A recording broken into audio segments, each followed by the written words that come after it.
کتنا پیارا دین ہے. لازم کر دیا کہ اپنی خوشی منانے سے پہلے آپ پتہ جڑا فطرہ دن نے آج کل نہ کہی. مدرسے والوں کو تو ضرورت ہے ہی، چلو مدرسے والے زیادہ مستحق ہیں، لیکن فطرے کے نہیں ہیں. میری یہ بات بہتوں کو شاید اچھی نہ لگے. فطرہ دینا کس کو تھا؟ بنایا کیوں ہے؟ لازم کیوں کیا گیا؟ سب سے پہلے فطرہ دینے والے پر لازم ہے کہ فطرہ دینے سے پہلے وہ اپنے پڑوسیوں کو دیکھے، اپنے رشتہ داروں کو دیکھے، اپنی جان پہچان والوں کو دیکھے، جس سڑک سے گزرتا ہے ادھر دیکھے. اگر ان راستوں میں، اگر ان کے جاننے پہچاننے والوں میں کچھ ایسے لوگ ہیں جو بھوکے ہیں، کچھ ایسے لوگ ہیں جو محتاج ہیں، کچھ ایسے لوگ ہیں جو کپڑے نہیں خرید سکتے، کچھ ایسے لوگ ہیں جن کے گھر میں عید کی خوشیاں نہیں منائی جا سکتی، کچھ ایسے پڑوسی ہیں جو اپنا دروازہ بند کر کے کسی کے آگے سوال نہیں کرتے، تو اس کو کس نے کہا کہ فطرہ جا کے 500 کلومیٹر پر دیتا؟ پھر جس جگہ رہتا ہے، جس جگہ نماز پڑھتا ہے، جن کے ساتھ تعلق رکھا ہے، فطرے کی رقم پہلے ان مستحق لوگوں کو دینا ضروری ہے. اس کے علاوہ کہیں اور فطرہ بانٹنے کا رسم نہیں ہے اسلام کی. دوستو آپ کا خیر مقدم ہے ہمارے چینل MH قیوم وائرل ٹاپکس پر. دوستو آج کے شاہی امام پنجاب مولانا عثمان لدھیانوی صاحب کے بیان کا ٹاپک ہے صدقہ فطر کس پر واجب ہے، کتنا صدقہ فطر ادا کریں اور کس کو دیں اور کس دن ادا کریں. صدقہ فطر ضرور ادا کرنا ورنہ بہت زیادہ پچھتاوا ہوگا. دوستو اس بیان کو توجہ سے سنیے گا، بہت زیادہ فائدہ ہوگا. چلیے دوستو مل کر سنتے ہیں. چاہتے ہیں کہ ہم محبت بانٹنے والے ہوں. رمضان میں ہم کیا کرتے ہیں؟ محبتیں بانٹتے ہیں. زکوٰۃ کیوں دیتے ہیں؟ تاکہ غریبوں کی مدد ہو جائے. فطرہ کیسے ادا ہوگا؟ فطرہ کیوں رکھا عید کے ساتھ؟ فطرہ کہتے ہیں ایک خاص قسم کی رقم کو. کچھ علماء نے لکھا ہے 1.5 سیر، کچھ نے لکھا ہے 2.5 کلو. آج کل کا اگر حساب لگائیں، مفتی رشید احمد صاحب لدھیانوی رحمۃ اللہ علیہ، مفتی اعظم نے لکھا ہے کہ کم از کم 2.5 کلو کی قیمت لگائی جائے گیہوں کی یا کھجوروں کی، جو عید کی نماز پڑھنے سے پہلے دینا ہے.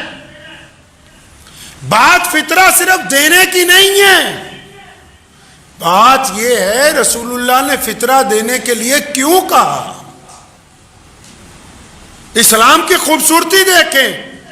ہم نماز عید پڑھنے جا رہے ہیں، رسول اللہ کا حکم ہے کہ فطرہ دے کے نماز عید پڑھو. فطرہ دے کے نماز عید پڑھیں، اس سے کیا ہوگا؟ اسلام کہتا ہے کہ جب تم فطرہ دو گے تو فطرہ ان غریب لوگوں کو دیں گے جو عید کی خوشی نہیں منا سکتے، ان کو دیں گے جن کے گھر میں کھانا نہیں ہے، ان کو دیں گے جن کو ضرورت ہے، تاکہ تم بھی عید کی خوشی مناؤ اور غریب بھی تمہارے ساتھ عید کی خوشی منائیں.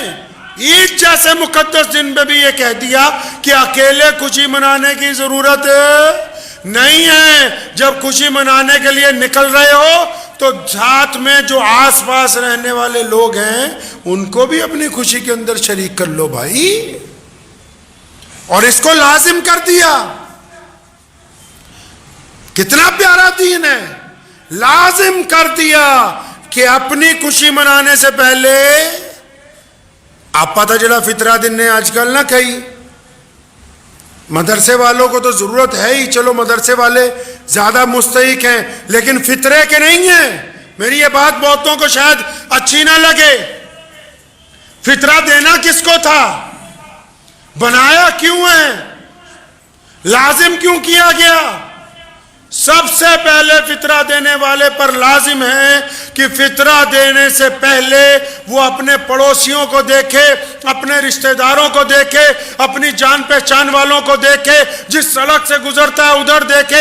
اگر ان راستوں میں، اگر ان کے جاننے پہچاننے والوں میں کچھ ایسے لوگ ہیں جو بھوکے ہیں، کچھ ایسے لوگ ہیں جو محتاج ہیں، کچھ ایسے لوگ ہیں جو کپڑے نہیں خرید سکتے، کچھ ایسے لوگ ہیں جن کے گھر میں عید کی خوشیاں نہیں منائی جا سکتی، کچھ ایسے پڑوسی ہیں جو اپنا دروازہ بند کر کے کسی کے آگے سوال نہیں کرتے، تو اس کو کس نے کہا کہ فطرہ جا کے 500 کلومیٹر پر دیتا؟ پھر جس جگہ رہتا ہے، جس جگہ نماز پڑھتا ہے، جن کے ساتھ تعلق رکھا ہے، فطرے کی رقم پہلے ان مستحق لوگوں کو دینا ضروری ہے. اس کے علاوہ کہیں اور فطرہ بانٹنے کا رسم نہیں ہے اسلام کے اندر. ان کو بھول جاؤ. کئی باہر کے ملکوں میں بیٹھے تو وہ